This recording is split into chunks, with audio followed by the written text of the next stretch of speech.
What's up, guys? About to get Zander in here.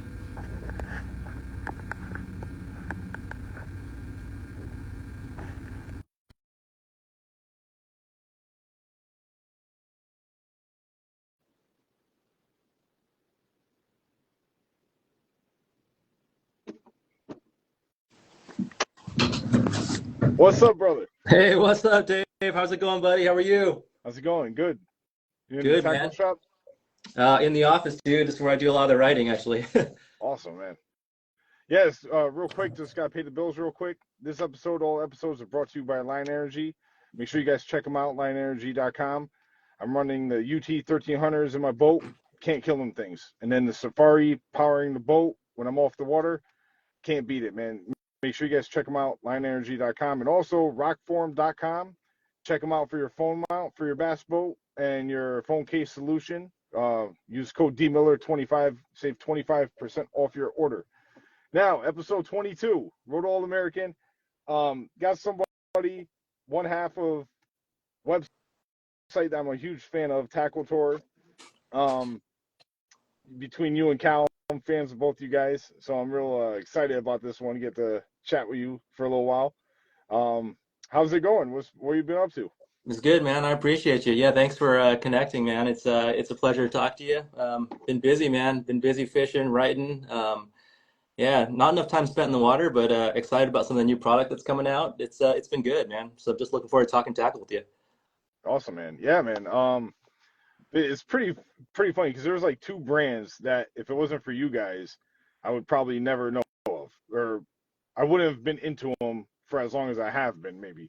But like one, I'm on staff with Dobbins Rods, but I've Oh, been running Dobbins since you guys did the first review on them when it was just the Champion and the Champion Extreme, and that was all it was. I believe it was on back when he was still using the Llama Glass mm-hmm. blanks. Yep. So been with them for maybe like 6-7 years now. Been with Gary, been fantastic. But it's kind of funny because like I started using the rods on your guys' recommendations, and then it came full circle, and I've been running them since. Like that's all I Oh, run. So I mean, it's fantastic, man. Yeah, stuck with him. Gary's a great angler, and he knows how to build a good rod. I remember fishing with him back on Clear Lake when he was showing us prototypes of his initial rods, and we were giving feedback. And he was one of the guys that was real early on decided like I need to build a really good swim bait rod. That was one of his big things too. So yeah, that's a great story. I'm glad to hear that you've been fishing them and they've been working out for you. And yeah, he's built quite an empire, man. And yeah, it's great. that's the first guy. A little interruption. I forgot to turn. This is live, uncut, raw, behind the scenes, Road All American. I'm on the road. I'm in the truck. Forgot to turn the ringer off, and I got a call. So apologize for that. But the other brand, every single one of my reels, like because you guys got me into tricking out the reels. Oh, That's basically the like doing everything from like level wind bearings, knobs, and I run a lot of Daiwa stuff. So mm-hmm. run a lot of RCS parts, but Hedgehog Oh, Studios. oh So yeah. I run their bearings in all my reels, and a lot of guys mentioned to them like, yeah, like how you cast so far, like co-anglers on the boat, like how you getting out there so far, like I'm running Hedgehogs, and they're like, what? Like they have no idea. Right, So, right, right, right. but no, Oh, so you go deep in some of the JDM stuff then. Like if you're tuning reels and changing out bearings and things like that, you probably read a lot of Cal's enthusiast reviews. Yeah. yeah, definitely. But no, I don't know if you want to elaborate on like the other stuff from like the JDM and the tricking out stuff. Like what got you guys into even entertaining that? Obviously, like the rods and the reels and baits and line, but into the tuning. What got you guys into checking that stuff out?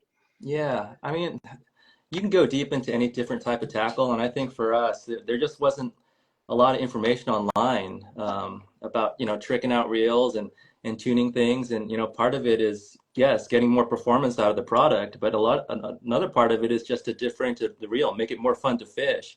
So I think going deeper into there and looking at some of the things that people may not have been aware of here in the U.S. That was kind of our intention. And then we got really excited about it and we just wanted to share that. And just like that's typically how our editorial calendar works. is we look for something like interesting to us or something that the readers reach out to us about, and we try to go deep and then just share that information. Hopefully that'll help them make a decision. You know, a lot of times they don't agree with what we say, and that's okay. You know, hopefully they get a little piece of information that helps them make a decision that fits their application.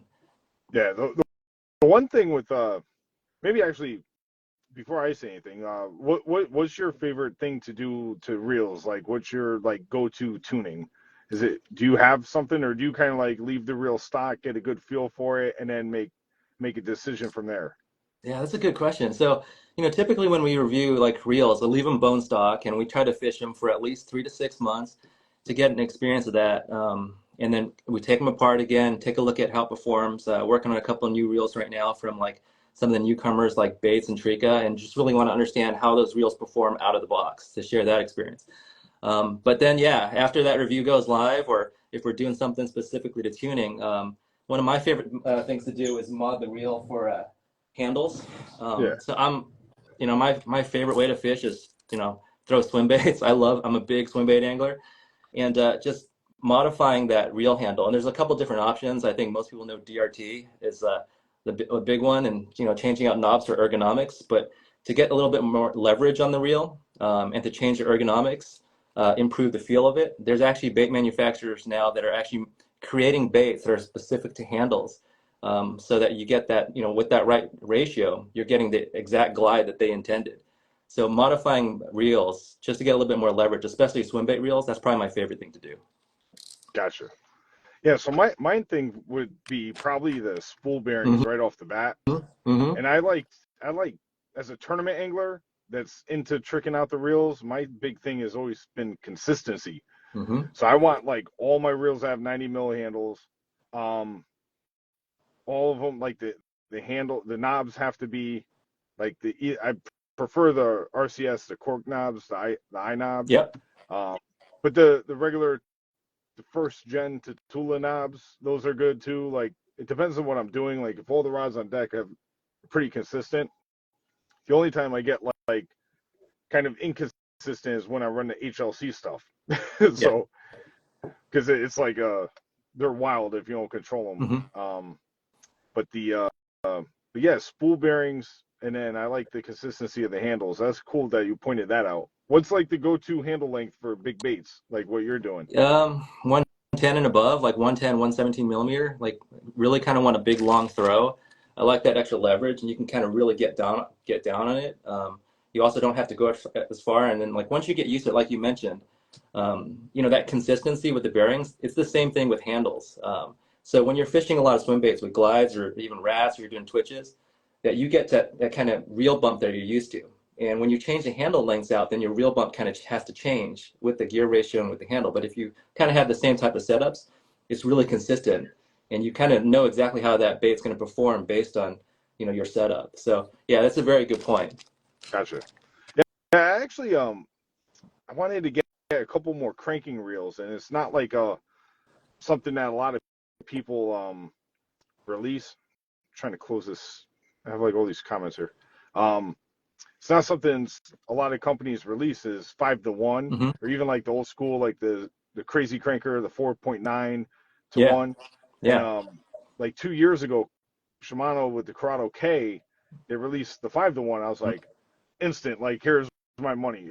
Like, just, Take my money just now. yeah, just that meme with Yeah, the guy slapping the credit card. yeah. So I ordered two, and that was all that was in stock. I forgot where I got them from, but neither here nor there. But then I got them, and they had like the craziest long handles and the most giant knobs. Like, I'm familiar with the Shimano knobs, like how they contour them. I use all left-handed reels, Mm. so I know like they're contoured for either left or right-handed, and they're chunky. But these were just like gigantic. I'm like, what's going on here? So what I did was I researched the Corrados. Like, so apparently the 6-to-1 and the 7-to-1 comes with a 90 mil, and then Mm-hmm. the 8-to-1 comes with a 96.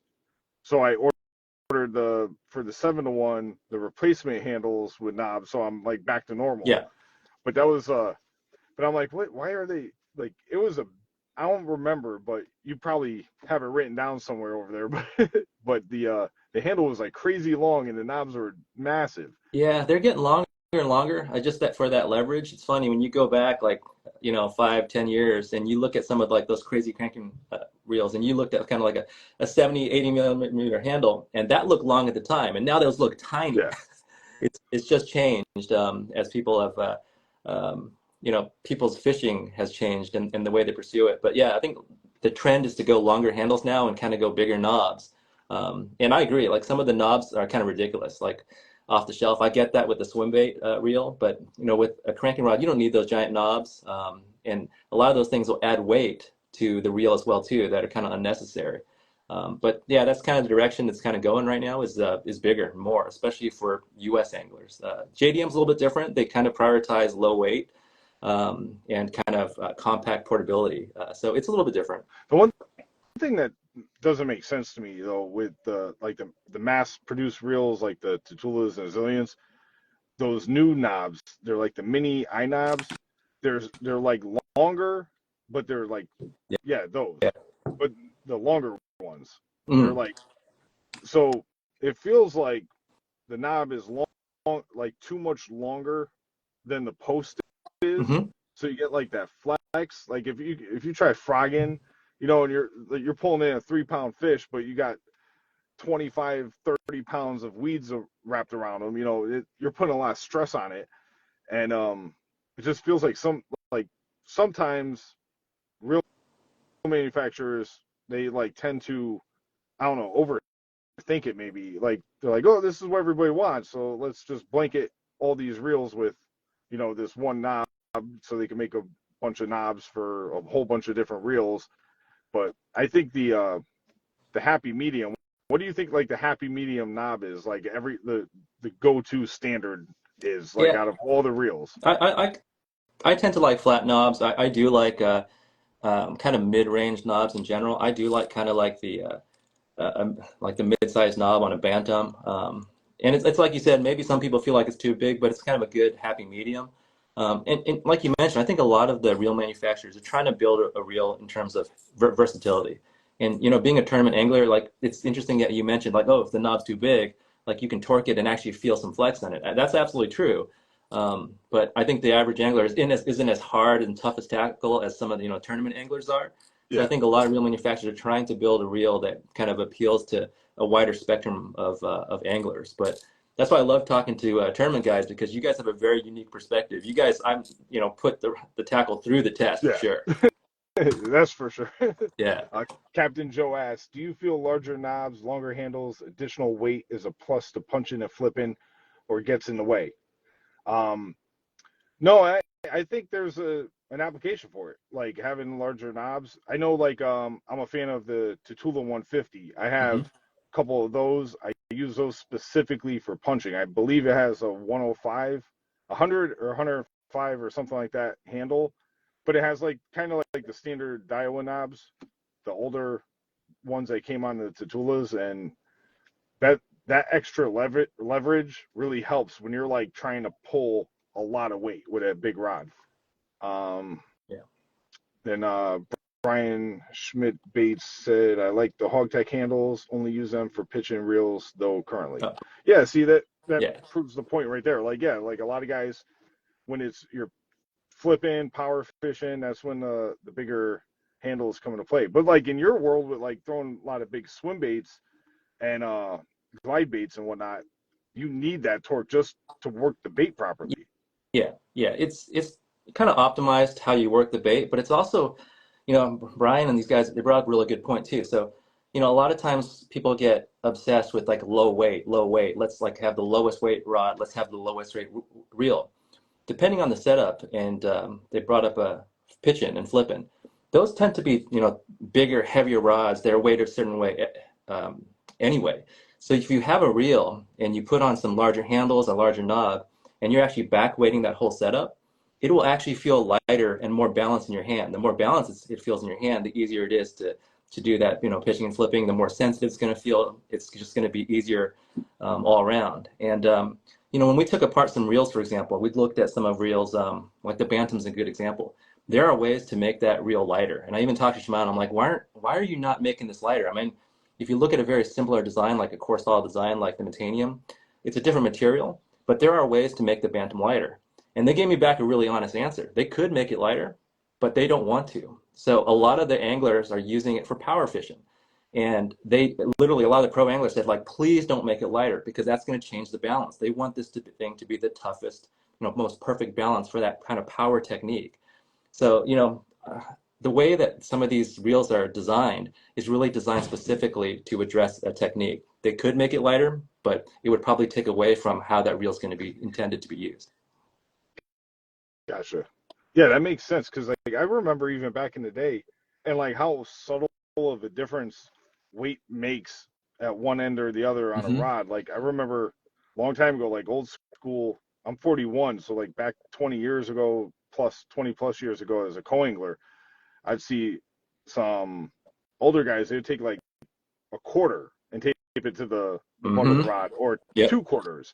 Like a quarter weighs like practically nothing, but 1 quarter could make a rod feel perfectly balanced. And That's right. now with the technology, it's not the same. It's a lot better and more improved. And like Shimano does a great job with that stuff too, with their like matching their setups with like the X Brides and like I had a couple setups at one point where like the Kumaras with the Stratic or the Kumaras. And they were like perfectly matched, even the paint matched on the real seat to the reel. Yeah. DVT said the Bantam gives the solid tank construction of a round reel and a low profile. Yeah. That's a reel that a lot of guys. Shout out Alex Weatherall. He was on the podcast. He's down with Team Shimano. But he was talking a lot about the Bantam and how he prefers that over some other reels where you think he would want a Metanium or something. Yeah. Or an Aneries or whatever, like something high end. He like prefers a Bantam, and you wouldn't expect that. Yeah, no, absolutely. Alex is a great guy. Like that's a guy that like I fished with him out on the East Coast, and man, that guy can grind. And like he has some really good insights into like how to work baits and I know he loves the Bantam. I also love the Bantam.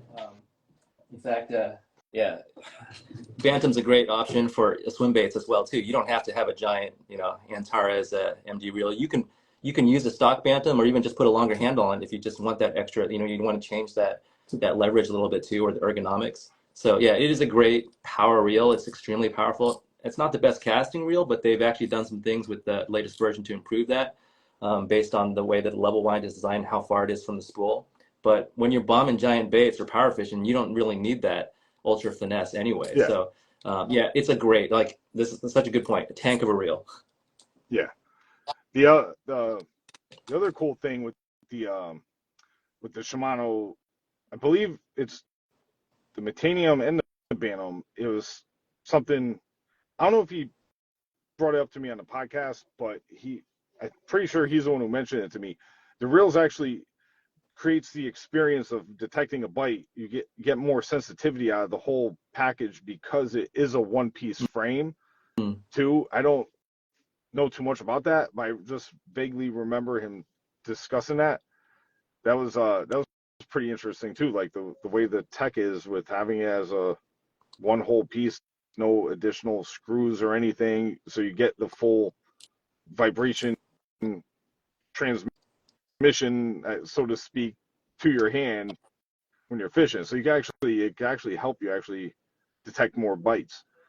Yeah, that's an interesting one. There's always debate on that one. So that I hear that. So it really comes down to this core solid design. It's by reducing the number of pieces in the frame. It's not bolted together, and theoretically you should feel more bites through a reel, especially when you're palming it, if it's all one piece. And I do believe that to a small extent, but there's just so many other factors. I mean, depending on what rod you put it on, the balance of your whole setup, the guides probably make a bigger difference. But yeah, when you're talking about a total package and you put everything together, it probably will make a difference. I'm probably not that good of an angler. I could feel the difference so much, and that's something that we try to test. But yeah, I do talk to some guys, and they said, yeah, absolutely. But I think a lot of it has to do with the ergonomics more than anything else. But yeah, having a one-piece frame will definitely feel more solid. I definitely noticed it more on cranking power. The interesting thing with getting people's opinions on like sensitivity and whatnot. I mean, if you talk to some people, there's some good guys who are like super good fishermen, but they don't fish as much as somebody like you or me might. Mm-hmm. And when you're like, if you're talking to somebody that may catch like, maybe just fishes club tournaments or Yeah. something, like 3 or 4 club tournaments a year, maybe like just puts around on the lake a couple days of the year, local, but they catch like hundreds of fish because they Mm-hmm. know the place, they grew up there or whatever. Yep. But comparing the input on certain things like that from somebody like catches 500-600 fish a year versus somebody that catches 10,000 fish a year like Alex or somebody. Mm-hmm. But it's kind of you get like I think one opinion holds a little bit more weight. I don't know, but I take it as an interesting concept one way or another that it's the reel would add that much more sensitivity. Yeah. No, it's also a good point. Like everybody has like a very unique experience and opinion of it. I have a lot of respect for what you guys do. I would be an absolutely terrible tournament fisherman. Ah, come on. I fish. No, I fish with some tournament guys, and like they're like, "What are you doing? Like the fish are over there," and I'm like, "Oh, sorry." I'm like watching the bait. Like I'm obsessed with tackle. So sometimes I'm like fishing, but I'm so like focused on how a reel feels or how that rod feels in my hand or just watching that bait come through the water and changing retrieve ratios that I forget that, oh, we're out here catching fish. But yeah, watching guys like fish under the clock, it's a just totally different mindset. But a lot of that still comes to adaptability and knowing your tackle, knowing when to make adjustments. So yeah, a lot of respect for everybody. Whether you're like a big bass hunter or you're a tournament angler or just a weekend warrior. Yeah. No, it's interesting you said that too because like even with me when I'm like in a tournament or something, I think it's a negative being as like into the tricking stuff out and like this line for that technique and this for that because it's like you could put on 20-pound fluorocarbon and throw a jig. Mm-hmm. You hit any lake in the country, you're gonna catch fish. But like Yeah. sometimes I'll be like, you know what? Maybe I need to make it fall a little bit faster, but I want the same profile, so maybe I need to go down in line size to get the fall. Like you get these little intricacies, and then it's like you're in the middle of a tournament, and instead of concentrating on just catching fish, you're thinking about all this other stuff. Yeah. So it's like a positive and It, a negative. It's true. I mean, there can be information overload, right? I think it's good to adapt, but like I definitely don't think like during a tournament is a time to be like experimenting with stuff. But that doesn't mean like if you haven't prepared for stuff and you have something in your back pocket that might be perfect, that might just be the ticket to unlock that bite that day. So like you mentioned, like sorting through all of that and being prepared, but then making the choice of like I've got to pick this route and go and commit to it. That's tough. Yeah, but sometimes, especially like on tidal fisheries, when like all right, they're going to eat a chatterbait, or they're going to be eating a worm, a speed worm, or something. Like some type of deal. Like that's the deal in practice. I had a co-angler this year, and he spent a lot of time retying and trying new things. And I boated like 20 something fish at this point, and I'm like, just throw this, just throw it out there. Trust me, throw this, yeah. And he probably, at the same time, he probably got caught up in thinking like, oh, maybe it's not the right color, maybe it's like the blades are too big, or maybe this, and then it's like, but we're out here together. I'm catching them. You got to get a limit, dude. Like, come on, I don't want to. Let's work together. Come on. But DVT said a lot of anglers like tackle as much or more than actually fishing. That's true, dude. Those are my readers right there. Yep. I'll tell you what, tackle tour readers are tackle junkies, and we love you. It's there's different segments of the market. There are guys that collect tackle. There are guys that just like tuning tackle. I'll tell you what, like tackle junkies like myself, like I enjoy preparing for the trip, tuning reels, looking at swim baits, tweaking things, making adjustments just as much as time spent on the water. So yeah, to those guys out there that are definitely tackle guys, appreciate you. Yeah. Hold on a second. Brian Schmidt said, I think the repetition is where those nuances are noticed. Yes. Um, Doing it, making the same cast 10,000 times, yeah, you're going to notice like different nuances with reels, especially. Mm-hmm. So it really does seem that way. It really does seem that when I noticed the one piece frame wasn't until after the first couple weeks.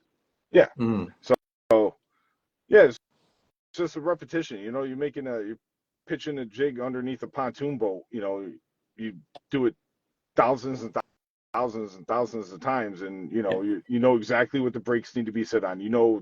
Maybe 18-pound fluorocarbon is going to work better than 12-pound, and if it's windy or there's a little bit of chop, you're not going to be able to really skip under there. You're going to have to cast around.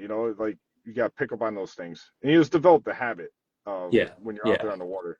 Yeah. Not only the habit, like you'll change like those little nuances of how to, change your presentation, but then, with that repetition, you get that confidence, right?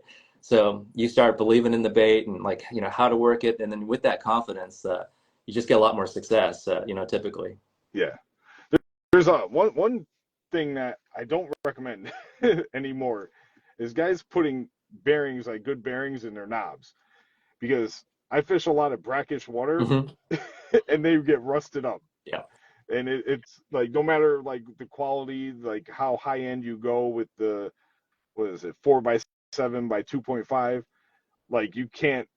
They're going to fail if you fish brackish water. Period. End of story. So I've actually found myself more recently going, like, if I know I have a lot of tournaments on schedule this year, at the end of the year when I'm doing my reel maintenance or whatever, I'm putting bushings in any reel that has bearings. Mm-hmm. So I go back, I might get a little bit of play because you can't shim it perfectly, but telling you, man, there's been times where I've like had the boat away or whatever, or then I'll do guiding, and then when I'm guiding, it's all spinning reels for the most part. Mm. So I'll go do a tournament, I'll guide, come back, guide for a week or two, then I'll leave for the next tournament, pull the rods out of the locker, and all the knobs are like stuck. It's like, oh, come on. It's the Yeah. last thing I want to deal with right now. Yeah. That's tough. Yeah. You'd probably be a good candidate for some of the new ceramics coming out too. I mean, they have complete ceramic bearings, housings as well too, that they won't bind up like that. It's cool because there's a lot of new materials and technology that are starting to trickle their way into both rods and reels that are trying to address problems like that. Yeah, wasn't there a brand that had like a polymer bearing or something? 13 had like what they call Yes. CZB bearings. Yeah, there's another manufacturer now. They're making some great rods. They've introduced their first reel as well too, and Trika's got some complete ceramic bearings as well too um, in their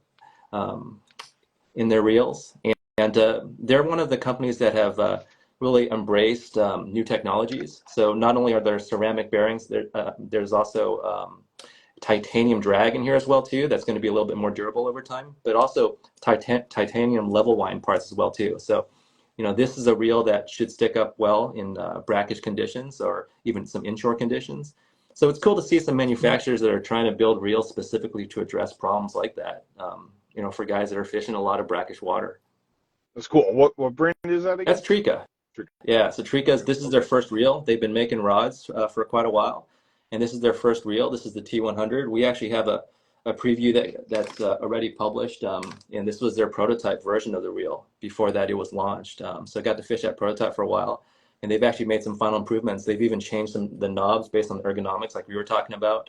Provide some feedback, but this reel sounds different because it's ceramics. It feels different, and it's with ceramics. A lot of times you fish them and they kind of self-lubricate. They get like better over time, and I've actually noticed that casting's improved over time. So really excited to see things like that where people are embracing new materials and technologies. Have you guys checked out those or reviewed those reels baits? It's interesting you mentioned that. So we have a couple baits reels in the works. Yeah, we purchased a few from Tackle Warehouse. The one that I'm close to writing up is this one here, the Goat. And I bought that for swim bait fishing and fishing big wakes and glides. And that's really cool too. Similar to the Bantam, there's a lot of machining that goes into this. A lot of people say, oh, this is like a big a low profile, conquest. And a lot of times it does feel like that. It just feels very, very solid. This is a well-built reel. They also have a small version as well, the Hundo.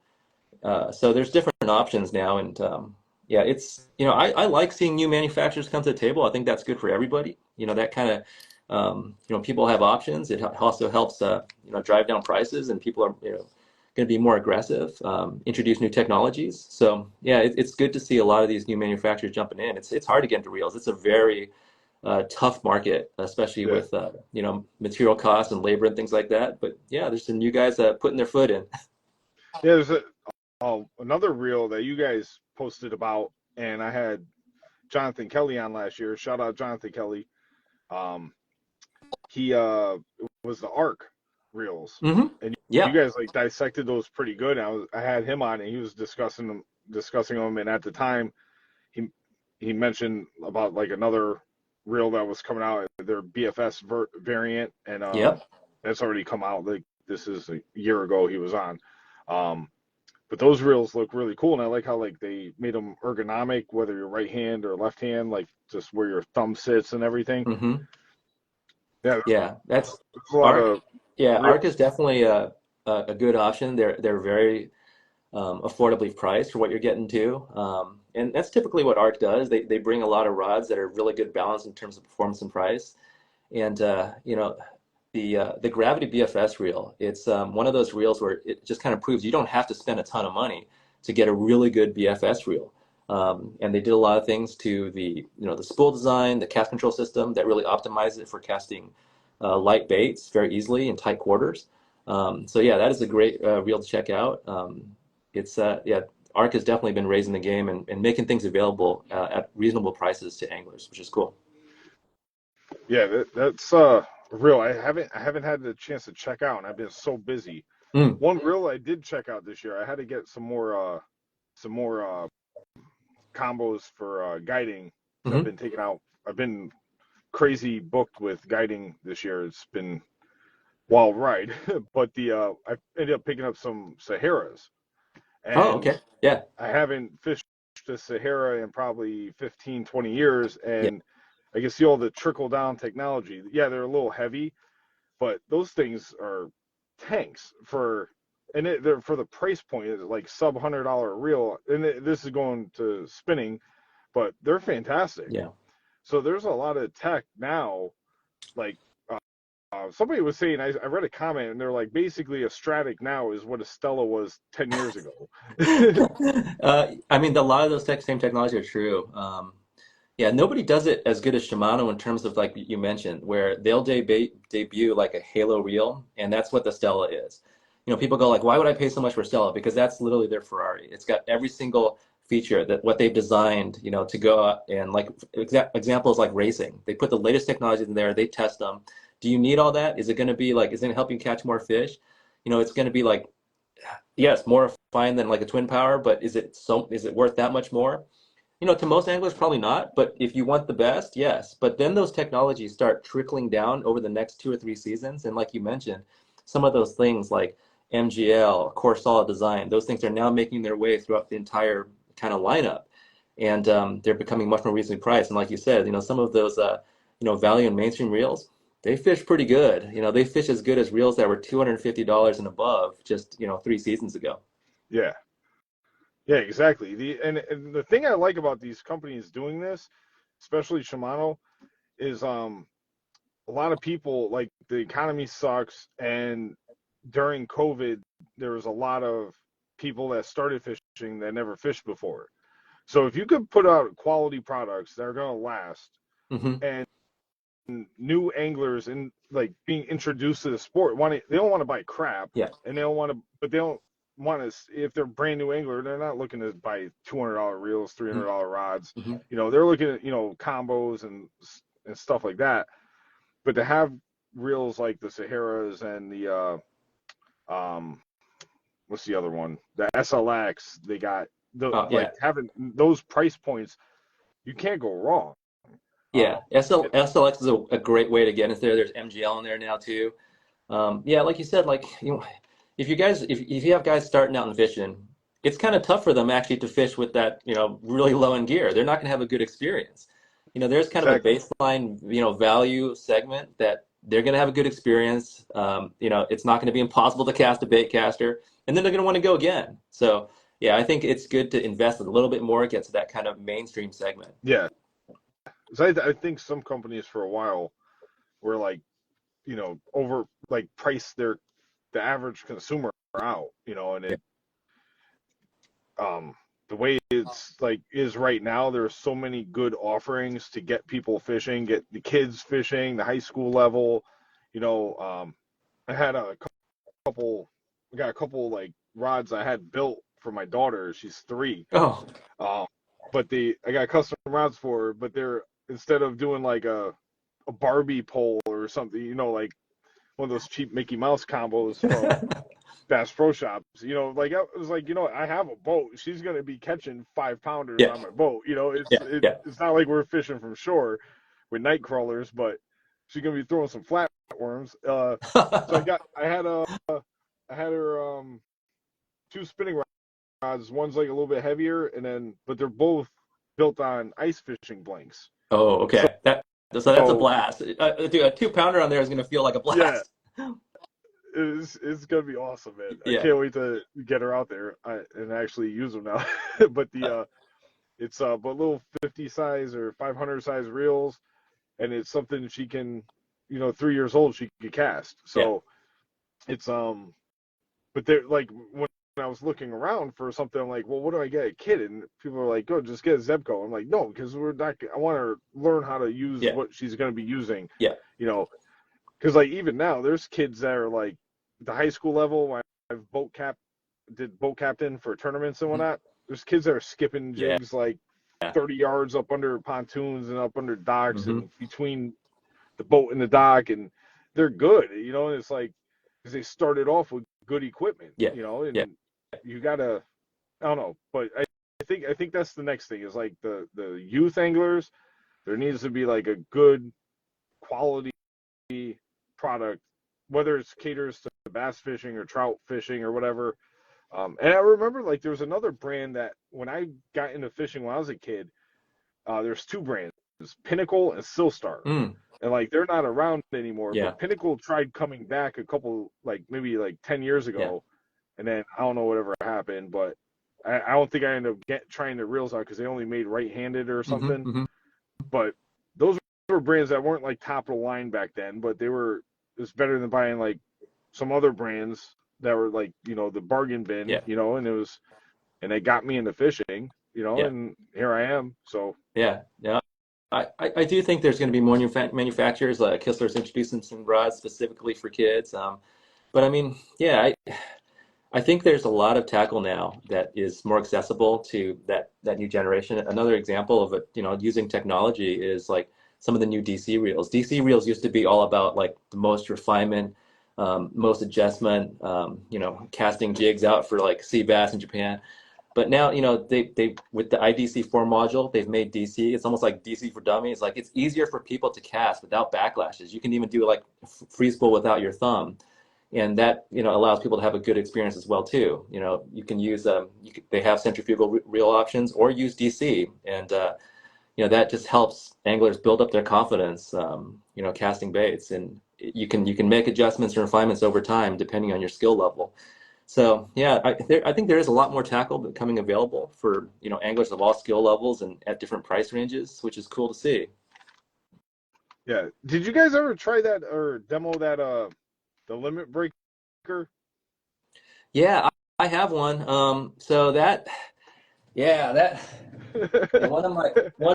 Well, I don't have. So I have that in my boat actually right now. So one of my all-time favorite reels is the Daiwa Z 2020. It's like literally a legendary like swim bait reel. That really wasn't what it was originally designed for, but it is a beast. There's been different variants of it over time. I wish they would make a simple version of this one still. Here's the Adept's, kind of co-branded version, and modified handles because I wanted that extra leverage. And then yeah, they came out the limit breaker. Awesome reel.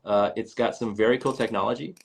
the thing is, it really isn't optimized for our market yet. It's designed specifically for Japan. So it's extremely hard to use here because the app is only in Japanese. Oh boy. It actually doesn't install easily. You have to like find ways around it on your phone as well too. So yeah, I don't recommend it right now for our market. It is a very cool reel.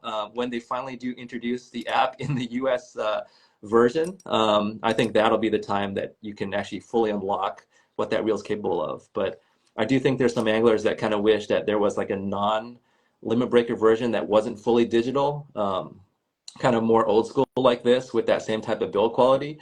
But yeah, that reel is pretty cool. When it finally makes its way over here, or we get the accessibility in a kind of North American app, then I think that'll be much more exciting. Yeah, I thought the name was hilarious because I Yeah. instantly thought of like Final Fantasy. Oh, Like Dave, are you a gamer? I used to be until I got into fishing tournaments. Yeah. End of that. There's only so much time in the day, you know. I know, man. Like, Yeah, there's bass to be caught. that's right.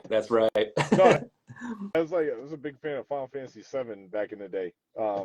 Yeah. There's a couple of Final Fantasy games, but like then some point I got more into COD and Battlefield and stuff like that. But Yeah. no, it's like the JDM thing with the RPG name. Like I just thought it was pretty cool. No, it's a awesome. little Easter egg. Yeah, no, shout out to Cloud right there. Yeah, and I love playing FPS games, but like you said, man, if I'm gonna be in front of a computer, I could be on the water. I'm gonna be on the water. So yeah, it's like priorities. Brent Schmidt said again, Shimano is a gear company after all.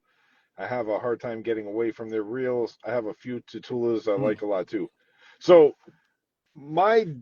if you open my rod locker right now, I have mostly Tatula and Zillion SVs that are the 2018 model. Okay. I have like 4 or 5 of the Zillion Gs. I have a Zillion HLC, the black and purple one that was like from 2017, I think. Mm-hmm. And then I got the new Steez HLC.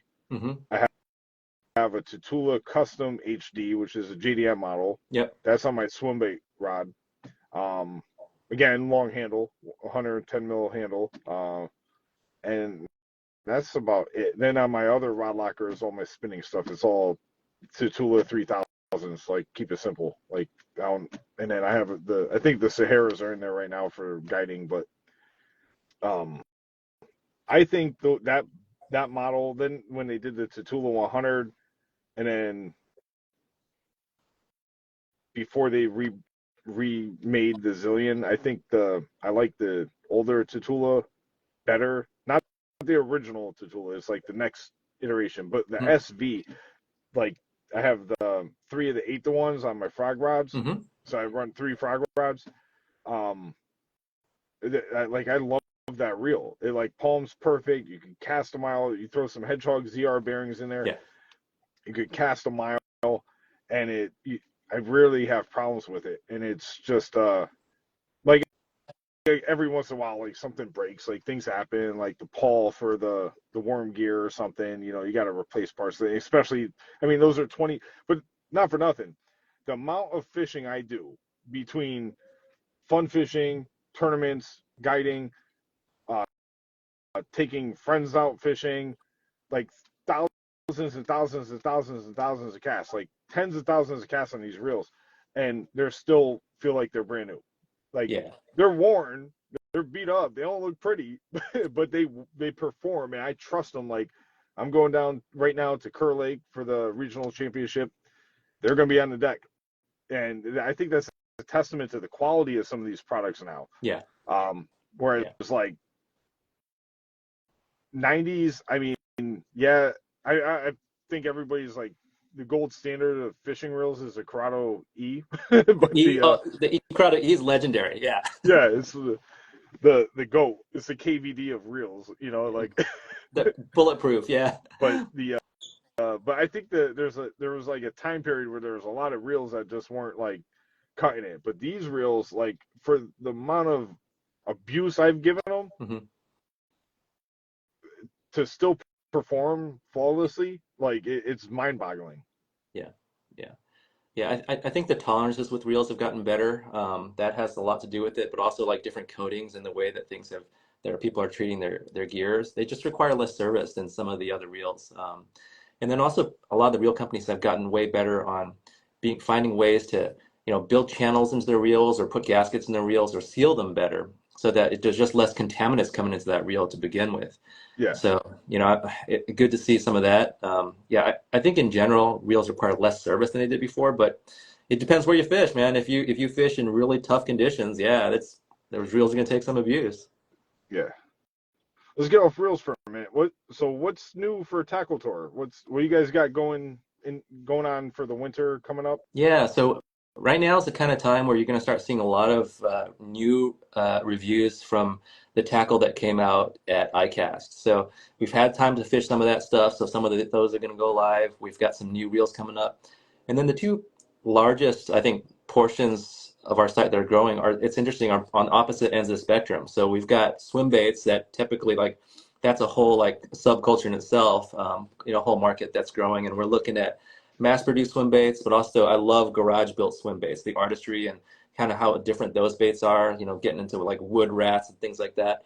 But then also BFS, that technique has become, much more mainstream here in the US. That has been around Asia for a long time. So we're going to delve a lot on those opposite ends of the spectrum. You're going to see a couple, real deep dives into those things and a little bit of video as well too. But yeah, those are things you can expect from Tackle Tour kind of in the next 3 to 6 months. One thing I'm curious is, do you guys have any intentions at all through this journey to open up a shop? No, for us, it's all about sharing content and information. As we get closer to selling things, and like a lot of people in this industry, I work multiple jobs, and I've actually at first I was like, oh, maybe I should just focus on Tackle Tour, but I've learned that working other jobs, especially living here in the Bay Area, Delta region's home, Silicon Valley, by working those other jobs, having to be able to, make my way that way, it allows me to be able to focus and actually enjoy fishing and not being bound to any like sponsors or anything like that. So I can talk about tackle however I want to. So yeah, not looking to make money in terms of like selling tackle or anything like that. It's just about, sharing more content and, having readers engage with our content is really our goal. Gotcha. As somebody from Dobbins, I strongly urge everybody to look up a review that these guys did on the Champion 765 CB. Right? Let me tell you guys, that rod, I run the 764 and 805 CB religiously. They did a review, and I happened to read it. This is probably like a year or two after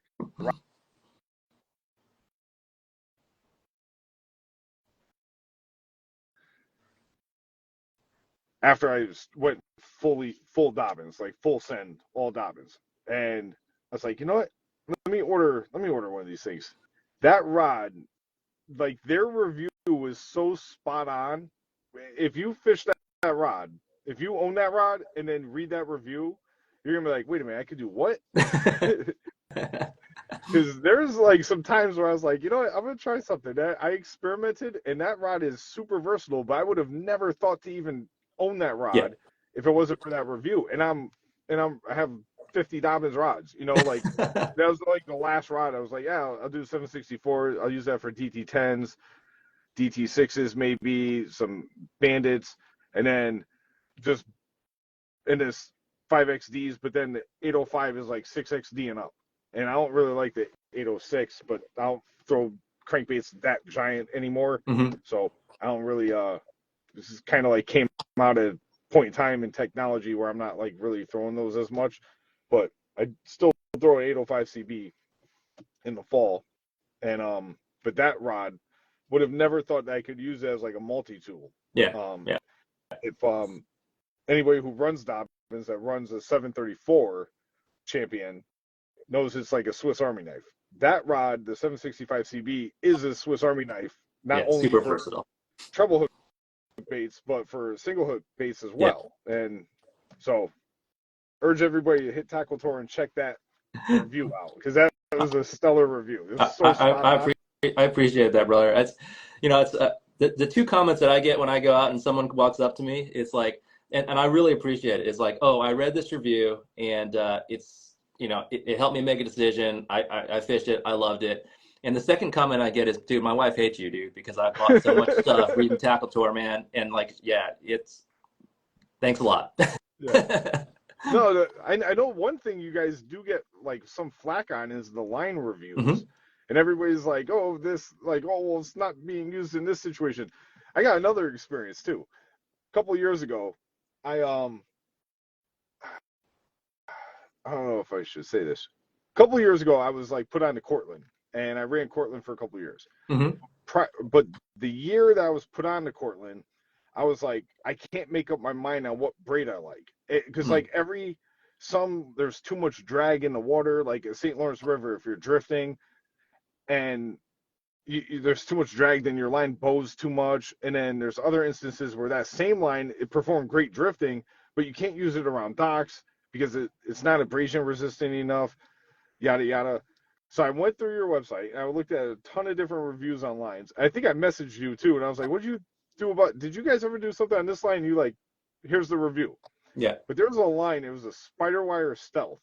And I believe it was, I don't know. You know what? I want to fabricate anything. It's like I think you guys only tested at like 50-pound test or 30-pound test, but I got it in like 15-pound test, and I really liked it for like flip, pitch, and Senkos around like Nico rigged, and I was like, you know what? This ain't a bad line. Like, and it seems good. It's sensitive. I'm not getting bird's nest. I'm not getting a lot of twist. It feels smooth. It's not noisy coming through the guides. And there was a day I was on Cayuga, and I pitched the Senko up under a boat dock, and he pulled the line, wrapped around like some piling, and then jumped over where there was like a boat lift under the, like in the middle of the dock where like it came out kind of like a U shape, and then in the middle was a boat lift. The fish jumped and went over like this metal bar, and then so I'm like letting line out. I didn't realize he was over that bar. So line's going around the piling, around something else, and then over this other thing, and then he comes back out and he's tangled up around where there's off to the side there was like a jet ski lift. Oh my gosh. So he's tangled up over there. So I'm like, you got to be kidding me. And the co-angler's like, dude, what the hell you got going on over there? I was like, here, can you just come up here, please? Just make sure we don't like crash the dock. So he's holding the dock. I'm reaching under the dock trying to get around the first piling. There's like a bird's nest up under the dock. So I got these little like sparrows like dive bombing my head. I'm like, what the hell is going on? And then there's like this big spider web. There's a giant spider, and I hate spiders. So I'm like, damn, like I'm like trying to finagle this. I finally like the boat's like all the way up. The whole nose of the boat is under the dock. The kid's holding it like near the console so we don't smash into anything. And I reach around, I get the rod out from behind the first piling, and I start pulling, and there's zebra mussels like on all this stuff. Yeah, those are line shredders. Reeling. I finally like let line out. I let the fish, he swims back around the other thing he was on. So now all he's on is that one bar that's going across. So I let him swim, and I kind of like horse him, and then he jumps back over it, and I end up landing the fish. And I got this on GoPro too. I'll send it to you. It's a private video. It's just a disaster. But I land the fish. The line is like hardly frayed at all. And I'm like, if this same scenario happened with any other line, that fish would have been gone. Yeah. Yes. But that was like a review that you guys did, and you guys gave like an average review. Like, it's a good line, you know. If you want to check it out. It's not nothing to write home about. But your thing was the abrasion resistance. That was like the strong point of that particular line. And I was like, you know what? I'm gonna check this out. And so I had like at that time, I'm telling you, I had like 5 or 6 reels all spooled up with different braid, all my spinning rods, because I couldn't make up my mind on what like to use for what situation. So there's always like a time and a place for like a specific braid. And your reviews, like how however you guys tested it, like whatever you guys said for abrasion resistance was spot on that one too. Wow, I appreciate that. See, that's a cool story. Like, that's a story that you would only experience actually fishing that product. And we try to be as quantitative as possible. We actually bought a line tester to test like tensile strength, and we do things on abrasion. But like nobody's going to have an experience like that unless you fish that on a consistent basis. So, kind of like we said earlier, like you mentioned, like not everyone's going to agree with what we say, and this is our experience and our opinion, and that's awesome. Like, take what information that you think is relevant to your application, and if it works, great. Hopefully it'll make a decision. But hearing something like that and kind of validate what we're thought about that abrasion resistance online, that's cool. But yeah, everyone has a different experience, and everyone fishes a different way and in a different place. So not trying to claim that what we say is going to work specifically for that person. But again, it's just more information. Yeah. No, I just thought it was like, because I'll send you the video. I want because to see it. Yeah. It's on YouTube, but I have it. It's private because it's just like a mess. It's a disaster. But I didn't want to make it it probably get a lot of hits too, though. But I don't know. I'll send it to you. But it sounds like a freak show, dude. I love it. Yeah. No, it's just hilarious. So yeah. But no, it's like your website is like influenced me like so many times to make a decision to try a product or go take a certain course. Like that's why I really respect you guys. Like everything you guys do, like it's me doing this podcast is like takes a lot of time out of my schedule, like, and then the advertising for it, and then I'm trying to go fish and catch fish. I'm pulled over right now somewhere in Pennsylvania on my way to North Carolina, like doing a podcast. Like so I can only imagine like how much time and effort has gone into what you guys produce. It's mind blowing. Like, and there's so much content and so much information on your site. And then you guys have the active forums too. So you got a lot of people that'll chime in too that are testing the same products that you guys are reviewing to get a second opinion. It's just a great all around experience on your website. I appreciate it, man. Yeah, thank you. That means a lot. I know you wanted to talk about some big baits or some glide baits, some new stuff. Yeah, let's talk about some baits, man. You want to talk about some? Let's take a look. Let's do it. Yeah, I don't know. Let's take a look here. We can go to the bait room too. We have a separate bait room specifically to talk about baits. But I don't know. I talk about big baits all the time. We can talk about that. But like, if there's one bait that well, let me ask you, like, what if you could only fish one bait? What would you fish? Only one bait. Like what's your go-to bait, man? Like if you had to, that desert island bait, dude. Desert island bait for me. Now this is part of the podcast that's been ongoing. Oh, okay. But I'm gonna say there's two different scenarios here, right? Because there's from a tournament aspect, what would be my go-to bait to put fish in the boat, and then there's the bait that I would prefer to throw. Like what I would my desert island bait. Like I can only have one bait, but I'm not in the tournament. Probably be a fluke. Okay, yeah. A weightless fluke. Yeah. Because you could do so many different things with that. But in tournament situation, and I have to catch fish. Like it's my only day. Like the whole point of the segment too is for like the blue collar guys that only get to go fishing once a month. They got 4 kids that are chasing around the house. Bladed jig. Oh, so that's mine too. Interesting. Yeah. So if I had to only fish one bait for fun, and my favorite way to catch them, it's definitely on a rat. I love fishing rats, and I mean everything eats rats, and this is my favorite rat of all time. This is the elude rat. I've literally caught hundreds of fish on this particular rat. And a lot of people ask me about different rats. I love wood rats just because of the way they sound. They just, bass hate them, man. They crush them. It's a great bait at all times of the day even, but especially at night. And that's my favorite. It's kind of the OG. Now, like you, if I only had one bait, it would be a bladed jig. Like if I had to put fish in the boat, so obviously the jackhammer, right? Everyone loves throwing the jackhammer. Staple. But yeah, staple. But the one that I've caught, like 4 of my last 5 biggest fish last season, is like an upsized version of a bladed jig, and it's the Donkey Slayer. And you can see like the size difference between like a jackhammer. Yeah, it's massive, man. And you know, this bait has just an incredible kick in the water. It looks like it's injured, and it's this particular color. Crawl team has just crushed for me on the Delta. But I don't know if you're like a black and blue guy, but yeah, this is a fantastic pattern. Like I feel like people don't fish black and blue enough anymore. But yeah, this type of jig has just been phenomenal for me. And I'll fish it different ways too. I'll fish it like coming back in the water like a you know, like a chatterbait or a jackhammer. But also I'll pitch it up or flip it up against the edge too. And just when it starts to get going, it gets eaten as well too. So it's that probably my one bait that I love fishing more than anything else. And of course, you know, I always have a bunch of glides and you know, big baits. One of my, you know, you want to take a look at a couple baits? I'll shout out a couple bait makers. Yeah, go for it, man. Let's go to the bait room. Let's take a look. Yeah, let's take a look. Some of these. Exclusive, guys. Most people don't actually get a behind the scenes look over here. All right. It's too neat for me though. You know, it's all about organization, man. I'll tell you what, like, you know, I don't say organized anglers catch more fish, but I'll tell you what, you'll have more fun fishing. Yeah. Yeah. So yeah, one of my favorite bait makers of all time.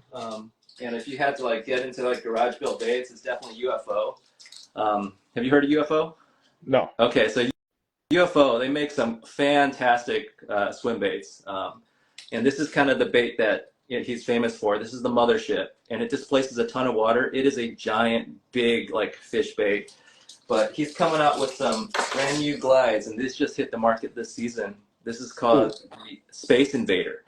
And, you know, kind of like we talked about earlier with different reel setups, the Space Invader was designed specifically for that 110, 117 handle, so that when you have a reel like that, when you do that bump on every half turn, it's going to have that perfect glide. So that's kind of cool to see a bait maker design a bait specifically for that. And then with a 100 millimeter handle, he's designed a smaller Space Invader. And this particular color, Eric made for me to go hunt some of the stripers in the Delta. So, you know, this is a cool bait. Let's see. Have you heard of Bait Sanity? Okay. So yeah, a lot of people ask me like, hey man, swim bait fishing is so expensive. Like what? I can't spend hundreds of dollars on a bait. So, you know, injected baits are a lot more affordable. So Bait Sanity, you know, not only are they affordable, but they're also configurable. You can change out the tails. Here's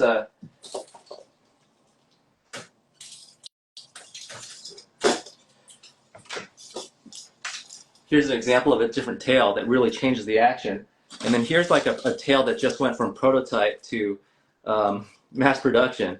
And he made this tail specifically with the Bait Sanity gill glide to hunt Murray cod down in Australia. But this comes to the US as well too. It actually puts out a much bigger wake. So, you know, if you're an angler that you can't have a million swim baits, this is a good option because one, it's affordable, but two, you can configure it. You can put tungsten weights on the bottom to get it down a little bit more, change out the tails if you want to wake harder.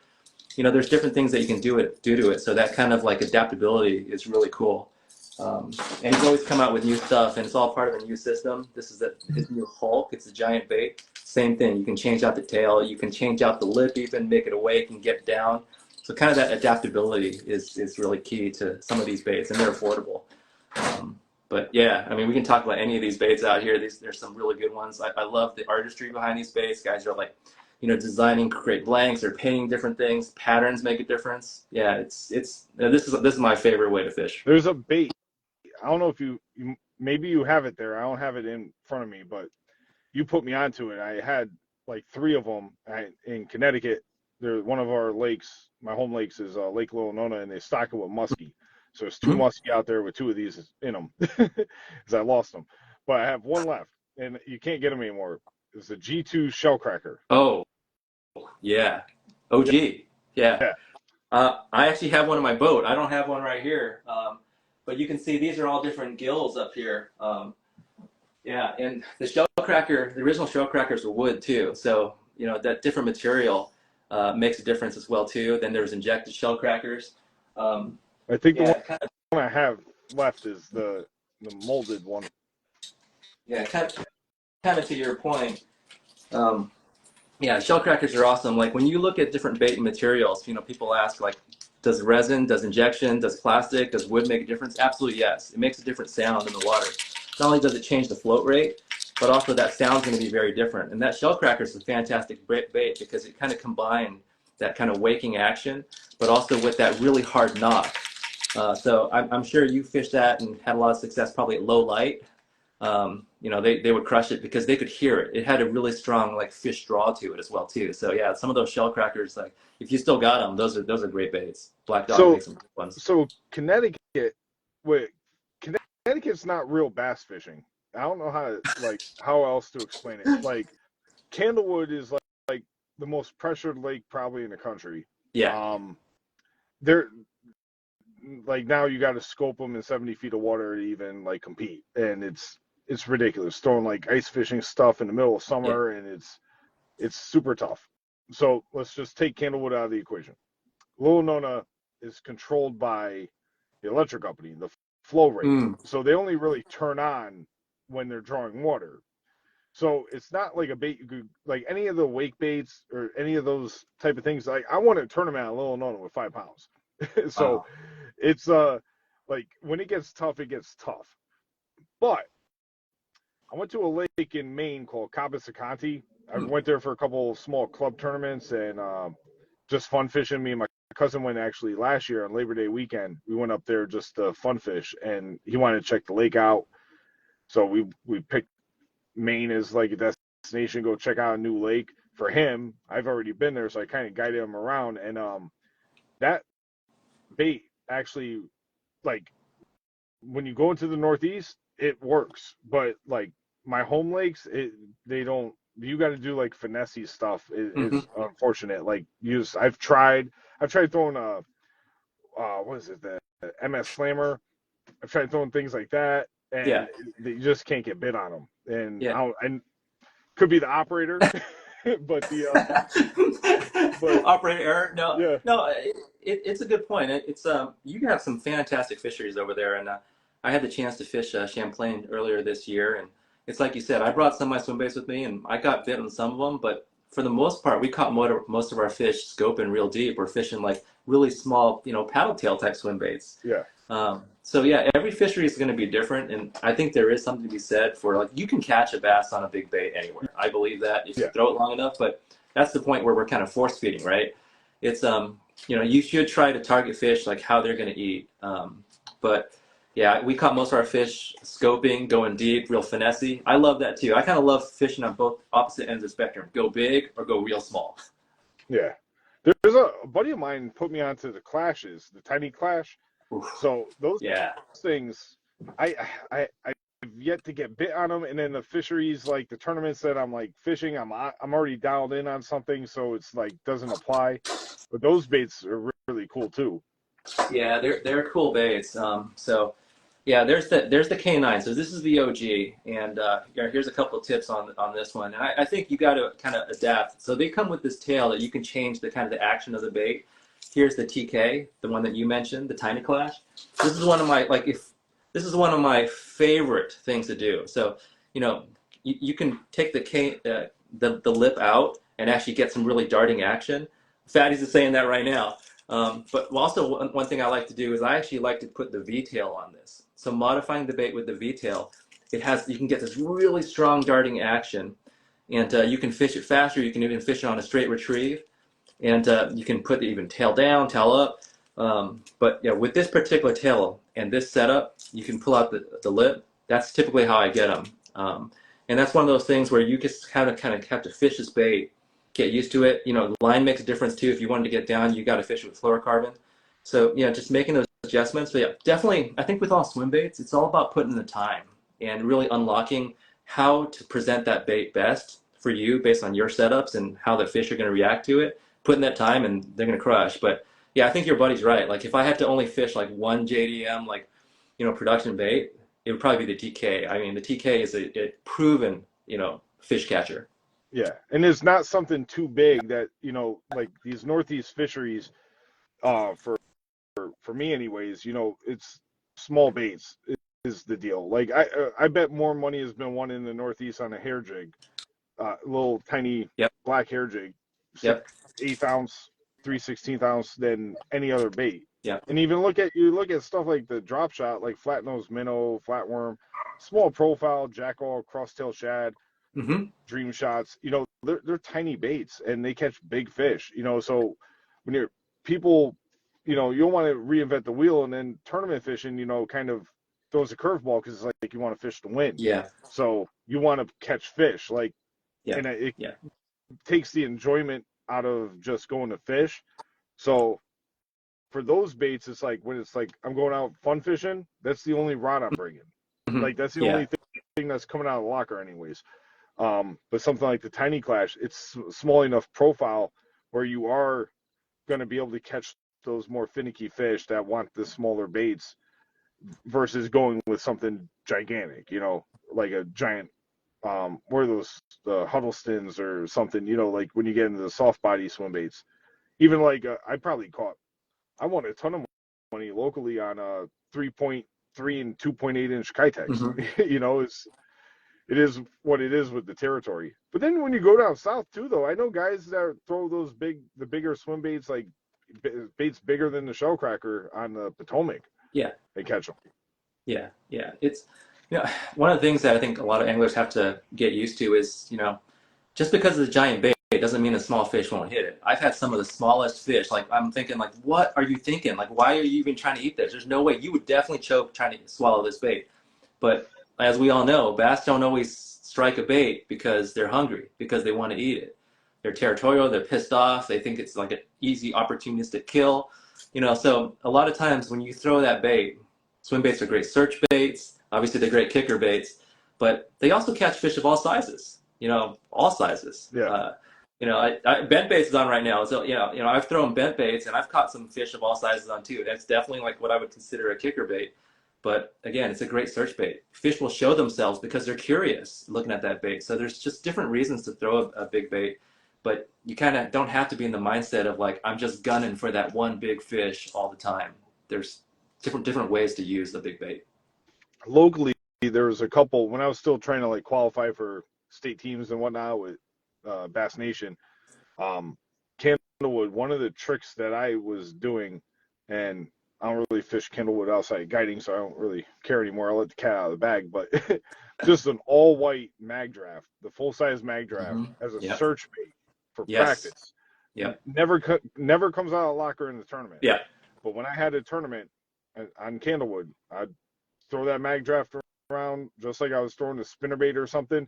Yep. And I was shocked at how many bass would follow it. And it just like, okay, I'm fishing here, waypoint. Yep. Go to the next area. That's right. Another pod comes out. Yep. And it'd be like a school, like, and that was another thing too with the drawing power of those baits, because Candlewood, the largemouth are kind of like recluses. They kind of hang out by themselves. Yeah. And the smallmouth will get into the little wolf packs.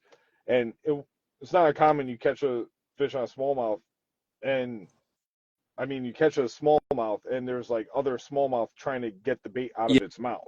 Yes. Like especially spinnerbait, you'll see them like going for the blades and stuff, like halfway to the boat. Yeah. Largemouth, you never see that. But throwing those big baits, and then you see a pot of largemouth, like, wait a minute, what's going on here? That's right. So there's a lot. Yeah, I've had wolf packs chase them up, and that tells you something, right?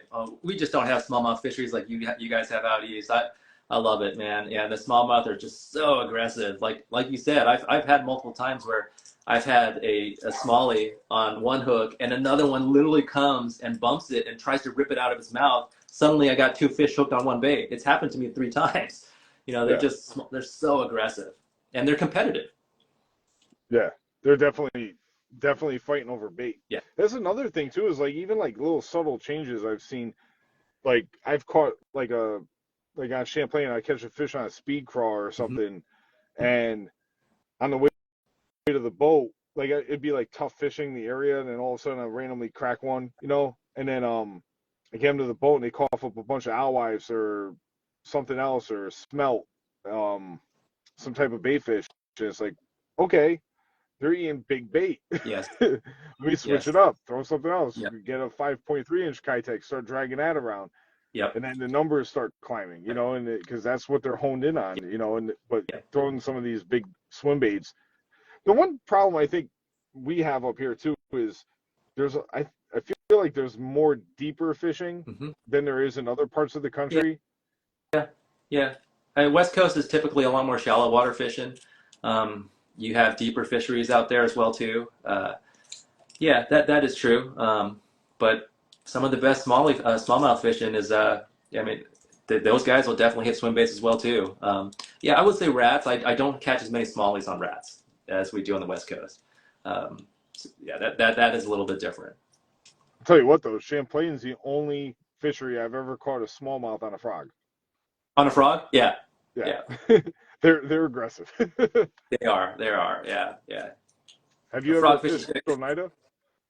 I have. I fished Oneida about 2 seasons ago. I went out there with the pure fishing with the Berkeley crew, and yeah, we railed them, man. I caught probably some of the biggest smallmouth I've ever seen. That is one of my favorite fisheries. Like I think like everyone thinks about Champlain, right? But Oneida kind of changed my perspective on like smallie fishing and offshore fishing as well too, which was really cool. Yeah. I always say if I was to ever be able to buy a house on a lake, that would probably be the lake. Oh, is Oneida your number one favorite lake? Yeah. Oh, yeah. Definitely. Yeah. And then I really like tidal fishing because I like power fishing. So like we back home we have the Connecticut River and it fishes just like the Potomac. Yeah. So it's just a much smaller version of the Potomac. So it but it's super similar. We have a much bigger tidal swing than the Potomac does, but it's fishes the same pretty much for the most part. So I really like tidal fishing because I could really just power fish and not have to worry about being intricate with anything. Yeah. But smallmouth fishing and largemouth fishing, Oneida takes the cake for me. Okay. Oh man, I'd love to fish it with you one day, man. Oneida's really cool. Come on, man. Oh yeah, dude. Yeah, same. Come out to the West Coast, dude. Get on my boat. Let's go throw some big baits. But yeah, I'd love to see how you approach that lake. That'd be cool. Yeah, I have a bucket list lake is Havasu out your way. Oh, yeah. I've never fished Havasu. I've heard a lot about it too. I've got some buddies that go out there and really enjoy it. It's one of the most pretty lakes out there. I mean, home lakes for us out here is Clear Lake and obviously the Delta. Yeah. What you have any bucket list fisheries on your Yeah, because just like everybody else, like you kind of want to do what you can't do locally. So, for me, I love those East Coast fisheries, man. And I got to check off a bucket list place, which was, throwing big baits was actually to go fish for peacocks in the Amazon. I got to do that a few years back, and I'd like to go back down there. But that is a really, really cool experience. And if you think largemouth or stripers hit hard, I mean, if you like topwater fishing, that is incredible. It's another level. It's like, hang on, man. It's like a toilet bowl flush, and it's just incredible how strong those fish are. So that's definitely something I'd like to do again. But yeah, I love fishing for smallmouth. It's so different. Like I just talked about with like opposite ends of the spectrum, I will enjoy like a subtle presentation just as much as throwing a big bait and fighting a fish back on super light line. I love that too. So I really love going out to New York, and some of those northern fisheries are phenomenal. Yeah, the smallmouth fishing for me is like it's awesome, but in the tournament situation, it's such a pain. I get you. Like they're here one day, gone the next. Yeah. And if they're turned off, they're turned off. Yeah. And you just got to cover water and find active fish. And like the St. Lawrence River I have a love-hate relationship with the place because it launches in for us with doing the MLF tournaments. It's they're launching us out of Messina, and then you got a 100-mile run, Cape Vincent, and the lake's off limits. Whereas bass might get to go out of Waddington, it's closer, but nobody's really launching tournaments out of Clayton anymore or Henderson. Mm-hmm. So it's the super fast current up there and doing the drifting. I can't stand doing it. It's like It's not enjoyable. And I got you. but Yeah. if there's current is one thing, but to just like cast out and drift, and Hmm. then there's no skill involved. Yeah. It's like there's Yeah. no technique, nothing. You're just letting the bait hit the bottom and letting the boat take You- course. You're not a dragon guy. No, no, I like dragging baits, but like working a Carolina rig over a hump or a point or something, Yeah. but just drifting like endlessly for hours on it, it's not fun. Yeah. Yeah. That's one thing I've really noticed about some of those eastern fisheries. Like a lot of times with, we do a lot of sight fishing here on the West Coast, and if you see, like for example, you're using scope and you see a big fish hanging out there, you can kind of entice it and get it to show itself, and then you can play it. A lot of times what I've noticed in the East is I see a lot of a lot of fish on scope, but those aren't necessarily the ones that are going to eat. You can present and present, but if you go to a different area and those fish are a little bit more active and they're the ones that are actively feeding, then you can rail Yeah, them. So there's a lot of different factors involved, and I think a lot of that has to do with, like you mentioned, some of that deeper water, and also a lot of those fish have a lot to eat already, so they're going to be finicky, and you really have to kind of present the pattern or whatever it is that they want that day. yeah, you really have to dial it in Yeah, sometimes. yeah, That's another reason why I like tidal fishing, yeah, because it's yeah, like just power fish, and they're gonna hit that window of the tide where they have to feed or they die. yeah. Like they're That's eat right. Oh, anything that comes yeah, across their path. you would love the Delta, man. It's like when you get that moving water. Oh man, the fish get super active. They get crazy. The other thing that's funny too, I want to point out with rod recommendations, and because I've BS with Gary about this a bunch of times. It's like we were talking about, like I think it's the 766 is his Okay. favorite rod, the flipping Hmm. rod, and but I'm like, yeah, but you're California and Texas, you're catching 10 pounders, I'm catching 3 pounders. Like it's too much rod, you know, like. But it's just a shout out Gary, but it's just rod recommendations for baits, and especially big baits. Hmm. It really varies because I mean, look at every tournament that's won in the St. Lawrence. We're using spinning rods, medium light Yeah. rods, 7-footers, 8-pound braid.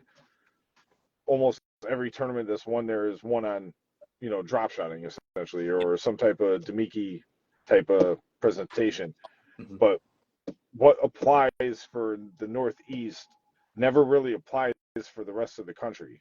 Yeah, Um, there's definitely different pockets where there's a specific technique or way to fish, and that really becomes the most um, efficient way to get them.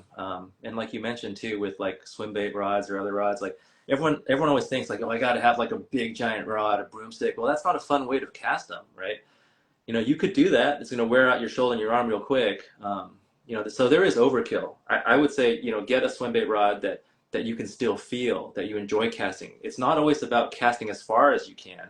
It's about having that right presentation and that right balance. If it wears you out, you're not going to want to fish it. You're going to want to put it down. So, yeah, there's definitely overkill. You don't have to get that extra heavy to throw swim baits.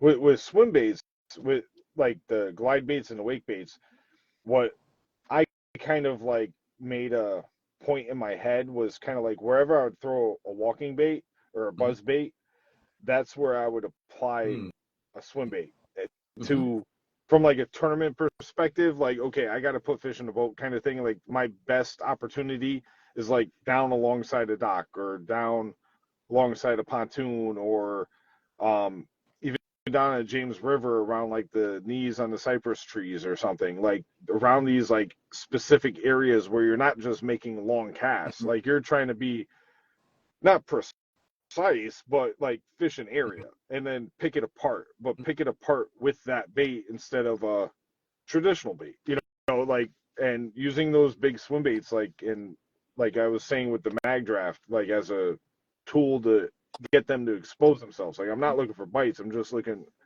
practice scenario. Yep. If Yep. you take that into consideration, like okay, maybe my lake has all um down lay downs. Like you don't have a lot of boat docks on your lake. Not you, but I'm Yeah. just saying to the audience. Yeah. Um, somebody has a lot of laydowns. There's only maybe 12 boat docks on their lake. Well, focus on what bait you would throw, like a top water type presentation around those laydowns. Keep the boat in the same position and just throw the glide bait. You're not get it out of your head that you got to make a long bomb cast with 8.5-foot rod. So I know the tiny clash. I was throwing 765 CB. I was trying that, but then I ended up just throwing it on the 734. Yeah, that's plenty. And the same thing with the mag draft. I was throwing it on the 734. Yeah. So yeah, you don't need a ton of rod for this. That's a nice thing about the TK too. Yeah. It's light. It's easy to throw. You can throw it on conventional tackle. I like what you mentioned too about like kind of like when you would throw swim bait and like, it's like if you have a glide bait, for example. Let's say there's crappie in the lake. You definitely want to throw a crappie pattern, but that boat position is important. There's a reason why a lot of bank anglers are really good swim bait anglers. They don't have the ability to get out into the water and cast a certain way, so they're catching fish towards the bank. A great way to catch swim bait fish is actually to position the boat closer to the bank and cast outwards, especially if there's a point. So as the fish is coming back, that's typically how a big bass would chase a fish into an edge where it has nowhere else to go, and that's where he's going to crush it. So you're kind of reverse fishing, right? You're fishing like, uphill. So yeah, like you said, you don't have to cast it out as far. You have to make that pinpoint cast where that bass is going to be holding, and then present it in such a way that it is an easy kill for it. And it's going to you're much more likely going to convert a follow to a strike. So yeah, that boat positioning is important. Understanding like where's the best place to, set up for an ambush point, constantly read the water. That's all going to, typical fishing things are going to help make you be a more successful big bait angler as well. Yeah. It's kind of a pain too with certain fisheries around here where like I know they would work good, but there's like too much grass in an area or there's too much snaggy stuff. Like maybe like, okay, the post, like there's an area on Little Nona where there's like, or not Little Nona, Bantam Lake, another lake I got on where there's a lot of pads. And I know that it would be perfect for like post spawn, but by the time post spawns comes around, the pads are already kind of up and now you can't work the bait because you're going to get hung up with the pads. But it's like, if you catch it at the right window, those are the kind of areas I would like, myself would experiment with new baits, new glide baits and whatnot. It's like wherever you feel like they're going to stage and post spawn, the bluegill are starting to go up to make beds, those areas. But you have to, in the Northeast, it's like such a weird window versus the rest of the country. Like I said, Connecticut's not real bass fishing. If you read like a Bassmaster magazine from like the 90s, whatever, it says, oh, try keeping your boat like this and make the cast across the point like this. Like that doesn't apply here. So it's very, very different. I mean, Connecticut anyways, but not like Champlain is real bass fishing. Places like that. But but Connecticut is kind of like its own thing. And then I from what I've been told, like Winnipesaukee is kind of like its own lake. Sebago. There's a lot of different lakes here in New England that are very like one-dimensional. So, but if you're up here in the Northeast and you want to experiment with these baits, that's what I would try to do is like, when would a walking bait work? Yeah. Like that's when you want to try it, or when are you going to throw a buzz bait? Mm-hmm. Those times, whenever you would have threw a buzz bait, that's when you want to experiment with some of these baits, in my opinion. Yeah, no, that makes sense. Absolutely. No, I agree. I think a lot of those times, and present something a little bit different, but in those same areas, those same type of techniques, like you would like do a walking bait or a spook, throw it like a bigger spook, right? Throw a giant one, a plug, and see what happens. But yeah, I think it's always good to adapt. I'm not one of those anglers that tries to force feed. Like I want to catch them on swim baits, but if they're not biting swim baits that day, like I said, bust out that bladed jig. You just got to adapt. What's your favorite walking bait? Again, if I had to pick one, it would honestly be either like a lipped wake or a rat. I mean, I'm one of those guys. I'll fish a rat any time of the day, even bright light. Definitely at night, I'm throwing a rat. But yeah, I absolutely love wakes. Floating baits, like you said, because you can position them. You don't have to here's the Rufio, and here again is like a kind of a mid-sized 6-inch UFO. You know, these are great baits because you can kind of retrieve them, you can pop them, but they'll sit there and they'll kind of float on the surface, and you can kind of leave them there, and they look wounded. So, you know, rather than throwing like a walking like spook, just like you said, you throw that in the same area, and I'll kind of twitch it, and it looks like an injured gill. And it's, again, easy kill. I mean, bass are kind of lazy. It's they'll come out, and if they perceive something as easy calories, they'll take it. And that's what wakes are really good, because you can fish them at any speed, over any type of water, as long as it's not, you know, weeds or super snaggy, and present it in that way. You know, I'll fish wakes a lot of times in place of a walking bait. Now, what with those baits, the UFO ones? Yeah. What they're 6-inch? Yeah, that's a 6-inch gill right there. Yeah. Is that the smaller one? Because I think he's held up a smaller one before. There's even smaller. Yeah, there's guys. Yeah, let's go back to the other room. There's guys out there, like a lot of times swim baits also, they don't have to be giant. You know, people think about, oh, if I'm throwing a swim bait, it's got to be some massive, huge thing. You know, swim bait is a type of bait, right? So there are guys out there like clickbait or, you know, the Gracely baits. They're now putting out small swim baits, that what they're called basically finesse swim baits, specifically for certain applications. And you can throw this on any kind of conventional rod or setup, even some spinning gear even. This is another cool one from Clickbait Customs, and you can kind of see the design here where the line tie is. This one's called the Sonar, and this one's a specific swim bait designed for live scope. Really? So you can cast it out there, and instead of like a traditional swim bait that's going to swim back horizontally, this is going to swim downwards, and it gets exactly where the fish are, and you can position it, basically get the drop on top of fish, you know, fishing with live scope. So, you know, they don't have to be giant baits. There's different, you know, hard swim baits for different applications now that can target fish at any depth. But yeah, you don't have to always be casting that giant bait. You can. I mean, there's nothing wrong with that. Like, you know, Bent was on here earlier, man. If you're going for that giant, you know, kicker fish, then I'd throw one of these. You know, that'd be the way to end the day. But you don't have to. Yeah, we have a lot of perch up here in the Northeast. A lot of the yellow perch. And I noticed like everybody has like their own concept on what a perch looks like. Like Yeah. every brand. Like you pull a Berkeley crankbait, a Rapala crankbait, somebody's swim bait, regardless the brand. It's like all the perch up here look the same. Like it's one orange belly, big thick black stripes on the side. Yeah. And green back. I think those Rapala cranks look the best, man. Yeah, the DT series, but I haven't really found any a swim bait. I had one. I have a couple actually.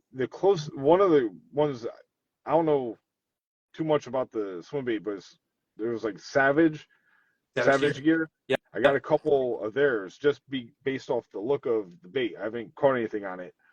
But I also haven't thrown it a lot. But that was like one of the closest looking ones to what we have in the size range too. I think it was a 5-inch, 5 or 6-inch. But and it didn't sink. It was like sat like subsurface. It's pretty cool bait. But the perch colors, I think, will catch more fish up here in the Northeast than the shad colors. So I think there's so much shad and like alewives and smelt and different bait minnows. They know the real thing. Yeah. But the perch are big, so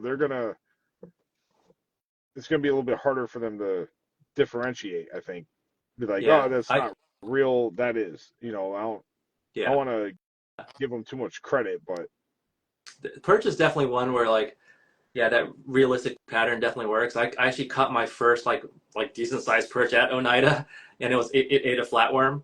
And I remember when it came up, I literally looked at it. I'm like, dude, that looks exactly like a bait. That looks exactly like a dark sleeper, or you know.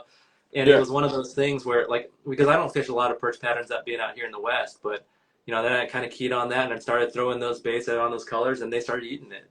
But yeah, I think with swim baits too, you know, there's a lot of bait makers that paint swim baits that look phenomenal, super detailed, looks like that fish, but they won't perform as well as some of the ones that look super generic. Sometimes like a white bait with a certain belly works. And a lot of times when people ask me about that, like, oh, that doesn't look super realistic, why does it work? I think action beats, patterns most of the time. That's the most important thing. How well that bait swims, because a fish has only got a split second to look at it. If that bait swims in a genuine way or an injured way, that's going to get hit more than a bait that looks exactly like the forage even. I think that lifelike, genuine behavior is critical. Yeah, I mean, and like some gaudy colors that people look at. A buddy of mine always had this saying. He was like, most baits are meant to catch fishermen and not fish. So Yeah. When you see 10 billion color jigs, yeah, they might have a place somewhere, but I throw 3 color jigs, like black and blue, green pumpkin variant, and peanut butter jelly. Like, that's it. Yeah. I keep it simple. But with the hard baits, sometimes those gaudy colors work. Like, I've been on the flats on the Chesapeake Bay, and just be like near a grass line, and like out of the corner of my eye, I look down and, oh damn, there's a giant goldfish. Like, like it's bright orange. Like, how has he not been eaten yet? There's something out here that's how to eat it. Right. By now, it's like he can't hide anywhere. He's bright orange. Yeah, he's glowing. He's like a pound and a half goldfish. Yeah. So it's so sometimes those gaudy colors will just work. I would think. Yeah, and honestly, fish see differently than we do, right? They see like colors differently. Especially in the water column as well too. One color I love fishing, and you mentioned Barbie. We nicknamed this one the Barbie bait, but this is like a white and pink donkey slayer, and it's like what kind of fish looks like that in the water? But it because the way it moves, and I think the way it flashes across the water, it represents a fin fish really well. But yeah, I mean, I'm not afraid to throw pink, and pink just crushes it sometimes. But like, what in nature out there looks like a pink fish swimming around? But it's you never know sometimes, and it's just got to experiment. And again, I think fish really do see things differently than we do. Yeah. That bait, those donkey slayer bladed jigs, do they how's this? Like, I know the jackhammer claim to fame is like the minute you turn the reel, it starts working. There's no extra like fast turns to get it to start working. Yeah. Just starts working right as soon as you turn the reel. Are those the same? Like, they start up really fast? Yeah, even more so. I mean, really, the jackhammer is the go-to. It's like that kind of perfect size. It's going to catch you the most fish. This is going to be a little bit like a swim bait for, a bladed jig. It calls out some of the smaller fish, but it does drive a ton of bites. And I think that the thing that's really interesting about the donkey slayer is that it's like on steroids. It has this very strong water displacement, and it's weird. Like every other reel turn, it does a kick out. And that kick, I think, is critical. When I first saw the bait, I'm like, dude, is it broken? Is it like, why isn't the fish, coming back in a very consistent manner? But I've actually got most of my strikes after that kick out, and I think that fish think it's wounded. So the way that the maker, John, has designed it in such a way that it actually hits the head, and then it will actually kick out. It's that kick that you really feel, and then typically after that is typically just when it gets railed. So yeah, it immediately starts ticking. It immediately starts going, and like I said earlier, like, don't be afraid to throw something like that unconventionally. So in the Delta, we have a lot of strong, really big weed packets, toolies. Pitch that right next to there. Let it get down like a normal jig, and start retrieving it, and it'll start actually kicking as it's going up, and you can catch fish vertically as well too. So yeah, like you said, that's the claim to fame with bladed jigs. Really good bladed jigs are really active the second you start turning that handle. Yeah. That's awesome. You got any more baits you want to show? No, or? No, I think we're good. I mean, I can talk about baits all day, man. I appreciate you. You're sitting in the truck in the dark, man. I still got light, dude. I probably can throw fishing after this. No, I still got like 6 hours more driving. Oh my gosh, dude. I'm on the road. Yeah, that's what it's all about, though. But no, here, let's close it out. I got one last question for you. What's your favorite fish to eat and your go-to recipe? No one has ever asked me that. That is an interesting question. Well, I don't eat bass. I tell you what, like, people like relatives and stuff like that, they're always like, bring back the fish. I'm like, I No, don't kill bass, man. They're like, no, it's like you must be a the family bad dog. fisherman. Like, you fish for 10 hours and you don't bring back any fish? Like, what's wrong with you? But yeah, I mean, for me, like fish, those bass are my friends, man. I ain't touching those guys. So yeah, I don't eat freshwater fish really. I love cooking fish actually, but it's mainly going to be saltwater fish. I love cooking salmon, but my favorite thing in the world is to make a trapino, man, like a fish stew, and that's good for like lunch and dinner. And I think kind of the secret to that is like building it in layers. Get those fresh clams, get that fresh cod. Do it separately. You can use like a kind of canned tomatoes and do stuff in there, but put chili flakes in there so there's a little bit of heat, and lots of garlic and lots of white wine. That acidity is critical. Really? So Yeah. fish stew. Fish stew, man. Yeah, trust me. Like build layers in it, put it in there, cook it. Your wife will love it, man. Your girlfriend, just that. But again, that white wine, you got to cook it in there. That's really critical. It adds a lot of that brightness to it, and it just kind of feels like special right away. Gotcha. All right, we got something different. Yeah. But yeah, I had Tim Doobie on a couple weeks ago. He talked about like seared tuna with like a pistachio crust. Ooh. Pistachio crust, that's my favorite way to do halibut. Halibut. Ooh. Yeah. We get good. Yeah, we get good halibut in the San Francisco Bay too. Yeah. Yeah, no. We up here like we get a lot of like flounder, Long Island Sound, like my home. I'll eat striped bass. Yeah, I eat stripers too, man. They're good. There's a fish around here, bluefish, that a lot of people don't like. They're really oily. They chase bunker. They're super fun to catch. But I found if you do them on the grill, they get less oily because it drips out instead of baking it or something. Yep. Or in frying pan, if you do it on the grill, then it's less oily. But no, I don't know. Like honestly, I'm part Italian.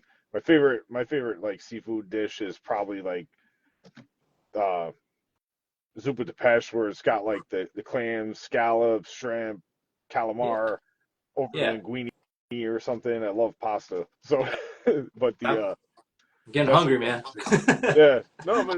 No, fish stew, that was a good one. Yeah. No, it's something different for the podcast, like because people like we always talk about fish, and like you said, like family's always like, you don't bring any home or. Oh man, yeah, it's all about the sport, man. Catch, picture, release, man. People like, dude, yeah, non-fishermen are always like, damn, what a waste of time, what a waste of fuel, But yeah, it's all about the experience being out there. Fatty's Fishing said, thanks guys, God bless, love the UFO SB and Donkey Slayer, appreciate the wisdom. Appreciate you, Fatties. Yeah, man. So guys, wrap it up here. Make sure you guys check out Tackle Tour. Check out the reviews and all their write-ups. They got a lot of awesome information on there. You got anybody you want to shout out? Any